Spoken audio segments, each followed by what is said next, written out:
하나님 말씀 열왕기상 1장 28절부터 37절 말씀입니다. 구약성경 509페이지 열왕기상 1장 28절부터 37절 말씀입니다. 제가 봉독하고 마지막 절 합독하겠습니다. 다윗 왕이 명령하여 이르되 밧세바를 내 앞으로 부르라 하매 그가 왕의 앞으로 들어가 그 앞에 서는지라.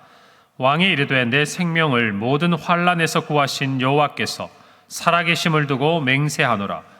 내가 이전에 이스라엘의 하나님 여호와를 가리켜 내게 맹세하여 이르기를 내 아들 솔로몬이 반드시 나를 이어 왕이 되고 나를 대신하여 내 왕위에 앉으리라 하였으니 내가 오늘 그대로 행하리라. 밧세바가 얼굴을 땅에 대고 절하며 내 주 다윗 왕은 만세수를 하옵소서 하니라.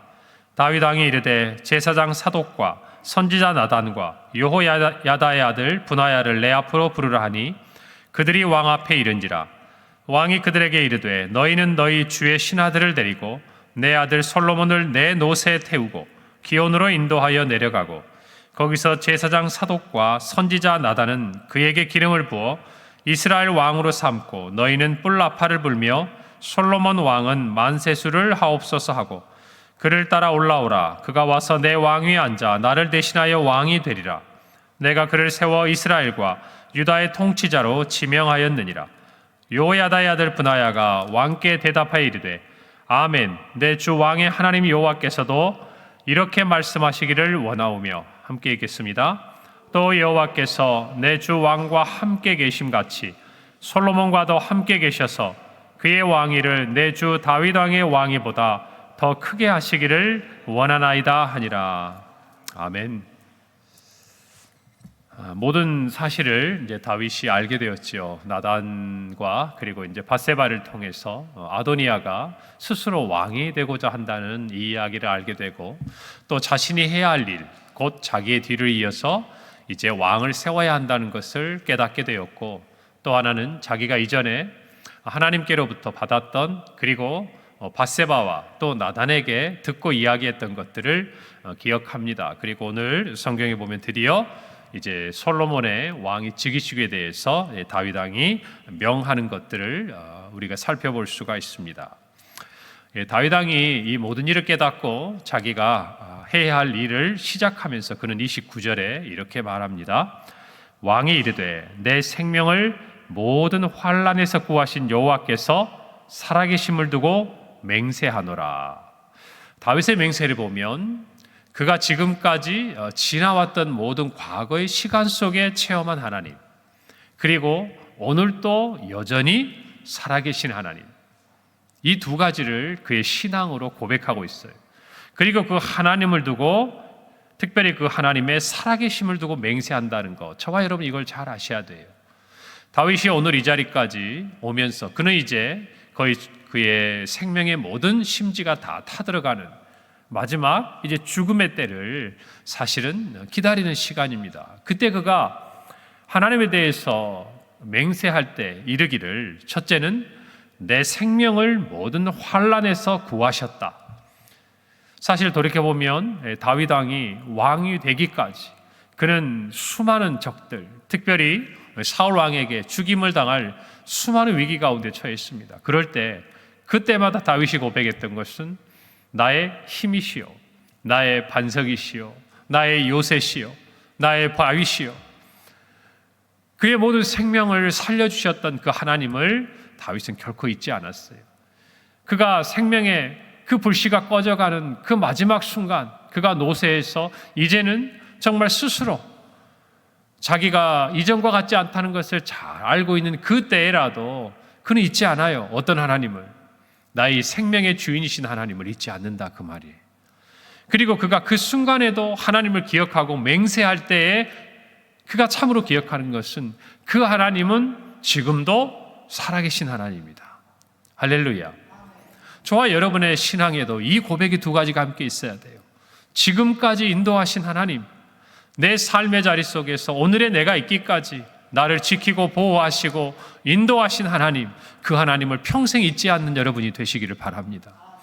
그래서 여러분이 하나님을 기억할 때마다, 하나님 앞에 나올 때마다 하나님께서 지난 시간 우리를 어떻게 날개 아래 품으셨는지, 어떻게 우리를 보호하셨는지, 어떻게 우리를 지키시고 살리셨는지를 여러분 꼭 잊지 않기를 바랍니다.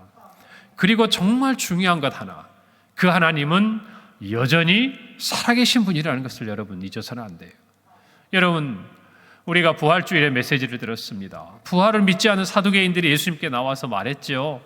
형제 7이 죽어서 자식을 남기지 않자 그 형수의 정말 형수를 취하여서 그 기업을 잇고자 했으나 잊지 못했을 때 천국에 부활한 이후에 누가 그 여인의 남편이 되겠습니까? 그때 예수님이 뭐라고 그러셨어요? 너희가 성경도 하나님의 능력도 알지 못하는 거로 너희들이 오해했다라고 이야기하셨습니까? 그러면서 예수님이 그 다음 절에 뭐라고 얘기하시냐?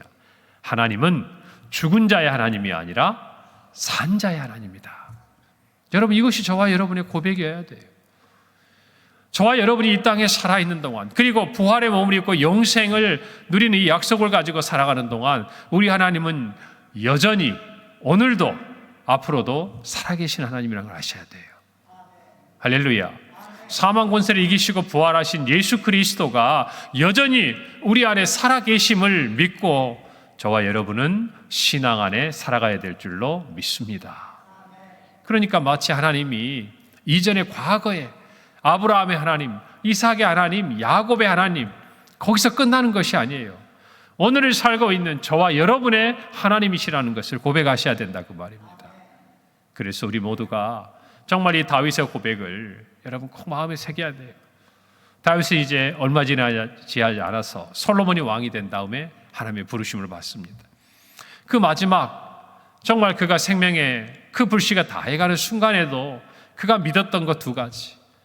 지금까지 나를 정말 살리시고 내 생명의 주인 되신 하나님, 그리고 여전히 살아계시는 하나님. 여러분, 저와 여러분이 오늘을 살아가면서 그 살아계신 하나님과 동행하시기를 바랍니다. 그 살아계신 하나님께 기도하시기를 바랍니다. 그 살아계신 하나님의 능력을 힘입는 이 하루가 되기를 바라고, 사망 권세를 이기고 부활하신 주님께서 우리 안에 정말 함께 계심을 느끼고 체험하며 지나가는 한 날이 되시고 평생이 되기를 바랍니다. 솔로몬은 명령합니다. 33절에 보니까 왕이 그들에게 이르되 너희는 너희 주의 신하들을 데리고 내 아들 솔로몬을 내 노새 태우고 기온으로 인도하여 내려가라 라고 이야기를 합니다. 그리고 이어서 34절에 거기서 제사장 사독과 선지자 나단은 그에게 기름을 부어 이스라엘 왕으로 삼고 너희는 뿔나파를 불며 솔로몬 왕은 만세수를 하옵소서. 하나하나 자세하게 이야기합니다. 자기가 타던 노새에 아들 솔로몬을 태웁니다. 여러분, 이스라엘의 노새는 한 종류가 있는 거 아니에요. 짐을 싣고 이동하는 이런 노새가 있고요. 또 하나는 당시의 왕이나 왕의 자녀들이나 귀족들이 타던 노새가 따로 있습니다. 이 종이 다른 거예요. 똑같은 노새인데 노새가 이렇게 혼합종 아닙니까? 말과 당나귀를 접붙여서 이렇게 태어난 생명이기 때문에, 생명체이기 때문에. 그런데 거기에 따라서 어떻게 이 조합을 이루냐에 따라 조금 더 말처럼 보기에도 좋고 신분이 높은 사람들이 탈 만한 그런 종의 노새가 있고, 또 일반적으로 이제 일을 하거나 짐을 싣거나 쓰는 이 노새의 종류가 조금 달라요. 같은 노새인데. 근데 그 당시에 왕이나 귀족들은 잘생긴, 보기에도 말에 조금 더 가까운 이 노새를 탔어요. 그래서 이 노새를, 자기가 타던 노새를 내어주는 건 뭡니까? 이제 왕위를 계승해 주겠다는 의미죠. 그리고 기혼샘으로 가라. 여러분, 예루살렘의 물이 굉장히 귀한 곳이에요. 그런데 이 예루살렘 성의 수원, 물의 발원지가 어디냐? 이게 기혼샘이에요. 그래서 여러분, 오늘날도 성지순례를 가시면 히스기야 왕 때에 만든 지하 수로 터널이 있습니다. 히스기야의 터널이라고 이야기하는데, 그게 이 샘의 발원지인 기혼에서 예루살렘 성 안에 실로암 연못까지를 지하 수로로 530m를 공사를 해요. 지금도 가볼 수가 있어요. 제가 성지순례 갔을 때 재미있는 기억이 나는 게, 지하 수로가 좁지 않겠습니까? 이렇게 계속 물이 흐르고 있으니까요. 깊지는 않아요. 흘러가는 물이라. 근데 제 앞에 이제 굉장히 체격이 큰 외국인이 있었어요. 근데 거기 들어가는 통로가 좁으니까 그 앞에 들어갈 수 있는 그 문이 있더라고. 이렇게 열고 들어갈 수 있는 그 문을 못 들어가 가지고 그분은 도전을 못했어요. 그 안에 들어가. 그러니까 그렇게 좁은 이 수로를 530m 지하로 쭉 팠어요. 그래서 왜냐하면 외국에서 이렇게 외적들이 침입할 때 여러분 그 성을 포위하고 물을 못 쓰게 막아버리거나 묻어버리면 여러분 갇혀 있는 사람들이 살 수가 없잖아요. 그래서 히스기야 왕 때 이 외적의 침입을 대비하기 위해서 지하로 이 수로를 덮어버리고 위에를 덮고 수로를 파가지고 성 안으로 물을 이제 대왔던 그런 곳인데, 그러니까 수원 모든 생명의 발원이죠. 예루살렘 성의 많은 사람들의. 그래서 그곳에서 이제 왕의 즉위를 선포하라라고 이야기를 하는 것입니다. 그리고 여기서 제사장 사독, 선지자 나단에게 기름을 부어라. 여러분 이 모습들을 보면 기름을 붓는다는 것은 사실은 상징적인 의미죠. 여러분 사무엘이 다윗에게 기름을 부을 때도 사무엘이 기름은 붓는 행위를 하지만 그 기름을 붓도록 모든 일을 결정하시고 허락하신 분은 누구죠? 하나님이시잖아요. 큰아들 엘리압이 왔을 때 사무엘은 붓고 싶었어요. 너무나 잘생기고 용모가 준수하고 왕 같았으니까. 하나님이 붓지 마. 안 붓잖아요. 마지막에 다윗이 왔을 때 그다. 내가 찾는 이가 그다. 그러니까 사무엘이 붓지 않습니까? 그럼 무슨 말이에요? 이 기름을 붓는다는 것은 이스라엘의 왕을 누가 세운다는 의미예요? 하나님 세운다는 의미예요. 그러니까 이스라엘의 왕으로서 정말 가장 중요한 시간이거든요. 그런데 우리가 생각해 보면 지금 다윗이 나이가 들어서 뭔가 이렇게 건강할 때와 다르지 않습니까? 그리고 지금 굉장히 급박하잖아요. 아도니아는 자기가 왕이 된 것처럼 모든 자기의 신하들 중에 중요한 사람들을 다 불러놓고 왕으로 선포를 했지 않습니까? 그러면 우리가 이런 일을 경험할 때도 그래요. 마음이 급하면 어떻게 됩니까? 절차는 잠시 생략하고 일단 내 아들 솔로몬을 왕자에 앉히고 왕으로 선포한. 여러분 그게 아니라는. 항상 우리가 급할수록 무엇인가 바쁠수록 하나님 앞에서 반드시 신앙의 행위, 신앙의 결단을 생략하면 안 돼요. 무슨 말인지 아시겠습니까? 내가 왕이 아니다 그 말이에요. 아무리 내 아들이고 아무리 내가 왕위에서 왕을 계승해 줘도 내 아들을 왕으로 세우신 분은 누구여야 돼요? 하나님이셔야 돼요. 다윗은 그걸 놓치지 않아요. 우리도 대부분 바쁘다가 뭔가 급하다가 이거 빨리 해야 된다고 쫓기다가 여러분 어때요? 꼭 해야 될 것들을 잘 체크하지 못하거나 그냥 지나가다가 나중에 큰 실수를 맛보는 경우들을 종종 경험하지 않습니까?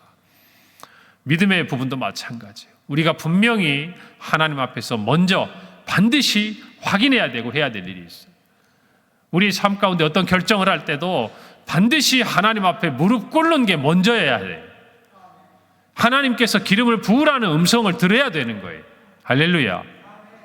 그것이 저와 여러분의 신앙의 모습이에요. 여러분 오늘 하루 분주한 일들이 있을지라도 꼭 하나님 앞에 묻기를 바랍니다. 그리고 믿음에 합당한 행동을 꼭 생략하지 마세요. 하나님께서 허락하시는 일이면 늦은 것 같아도 결코 늦지 않습니다. 정말이에요. 하나님이 우리에게 주시기로 한 거면 여러분 지금이 아니어도 반드시 주십니다. 아멘입니까? 이걸 믿을 수 있어야 돼요. 그러면 오히려 하나님이 보호하셔요. 오히려 하나님이 허락하십니다. 할렐루야. 저는 그걸 많이 봤어요. 7년 만에 자기 회사 사옥을 사신 어느 집사님 얘기도 제가 들었어요. 기도하는 중에 하나님 이거 주세요. 그런데 자기가 사고자 했던 새로운 그 사옥에 있던 그 공장의 터전이 놀랍게도 가보니까 성경을 만드는 곳이었다는 거예요. 성경책을 찍어내는 공장. 그런데 그 성경을 만드는 곳인데 사장님은 교회를 안 다니는 분이에요. 신앙이 없는. 그래서 그 땅을 사려고 했는데 너무 터무니없이 비싸게 부르니까 너무 사고 싶었는데 살 수 없는데 매일 기도했대요. 몇 년을? 7년을. 그리고 나서 그 공장이 다시 나온.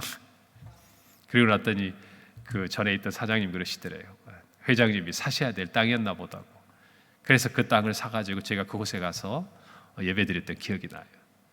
그 간증을 제가 들었어요. 가서.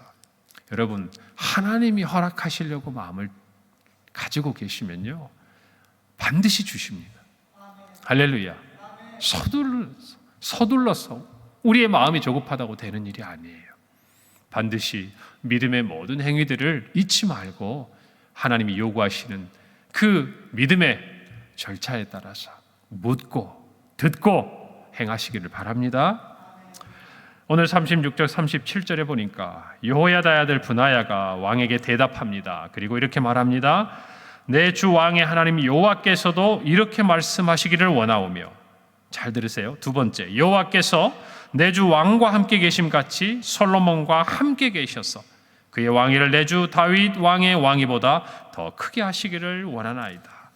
여러분, 브나야는 누구냐면 다윗이 함께했던 용사 중에 한 사람인데, 특별히 군대 장관으로 불리는 세 사람이 있어요. 요압, 우리가 잘 아는 사람 있고, 아비새가 있고, 그리고 이 오늘 말하는 브나야라는 사람이 있는데, 이 사람이 나중에 솔로몬 시대에 가장 강력한 군사력을 가지게 되는데, 이 사람이 다윗 시대에 했던 거는 뭐냐면 다윗의 호위대장이었어요. 호위대장. 그러니까 다윗의 가장 측근에서 다윗을 지켰던 사람이고, 다윗이 압살롬의 아들 반역, 그리고 지금 이 아도니아의 모든 때도 다윗 왕의 곁에서 충성스럽게 섬겼던 장관입니다. 그런데 그가 하는 말이 있어요. 오늘 세 마디를 합니다. 하나님께서도 이렇게 말씀하시기를 원합니다. 이게 무슨 뜻이에요? 다윗 왕이 솔로몬을 왕으로 이렇게 삼겠다 선포하니까 첫 번째 그의 신학하는 말이 하나님도 왕처럼 말씀하시기를 원합니다. 이게 뭐예요? 이것이 하나님의 뜻이기를 원합니다. 이 말 아닙니까? 그 말이잖아요. 두 번째 뭐라고 얘기합니까?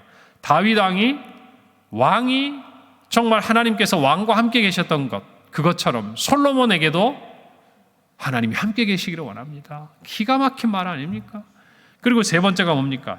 다윗 왕의 왕위보다 더 크게 되기를 원합니다. 이게 무슨 말이에요? 더 큰 은혜 주시기를 원합니다. 여러분, 이 세 가지가 오늘 여러분에게 함께 있기를 바랍니다. 우리가 무엇인가를 행하려고 할 때 그것이 하나님의 뜻이기를 바랍니다. 할렐루야. 우리가 정말 무엇인가 오늘 하루를 살아가고 또 이 한 주간을 살아갈 때 다른 어떤 것보다 하나님이 함께 하시는 삶을 지나기를 바랍니다. 그리고 마지막 세 번째, 하나님이 은혜 주시기를 바랍니다. 여러분, 다윗 곁에서 가장 이 모든 다윗의 삶을 알았던 충직한 신하가 그의 아들에게 왕위가 계승될 때 했던 고백을 보십시오. 정말 그는 하나님의 뜻에 합하게 다윗이 행할 때 어떤 일이 일어났는지를 본 거예요. 그리고 하나님이 다윗과 함께 할 때 어떻게 다윗에게 하나님이 은혜를 주셨는지를 본 거예요. 그러니까 가장 필요한 축복을 신하로서 자신이 앞으로 왕으로 섬길 솔로몬에게 행하고 있는 것 아니겠습니까? 오늘 이 세 마디를 마음에 간직하세요. 할렐루야. 하나님의 뜻이기를 바랍니다. 하나님이 함께 하시기를 바랍니다. 하나님께서 은혜 주시기를 바랍니다. 오늘 하루 그 은혜 가운데 살아가는 저와 여러분이 되시기를 바랍니다. 그럴 때 하나님께서 반드시 저와 여러분에게 주시는 한 날이요, 이 한 주간이요, 우리 평생이 되리라 믿습니다. 기도하겠습니다. 하나님, 오늘 이 새벽에 기도합니다. 참으로 내 생명의 주인 되시고 지금도 살아계신 하나님을 찬양하고 믿습니다. 오늘 우리의 삶에 살아계셔서 역사하여 주시옵소서. 오늘 우리의 삶의 자리와 이 한 주간, 그리고 우리의 평생에 우리가 행하고 말하는 모든 것들이 하나님의 뜻이기를, 그리고 하나님이 함께 계셔서 우리에게 은혜 주시기를 간절히 기도합니다. 오늘 하루 이 자리에 함께한, 그리고 우리 평강의 모든 성도들 주님이 붙드시고 다윗에게 함께 하셨던 은혜와 복을 솔로몬에게 주시는 것처럼 우리 모든 성도들에게도 허락하여 주옵소서. 예수님의 이름으로 기도합니다. 아멘.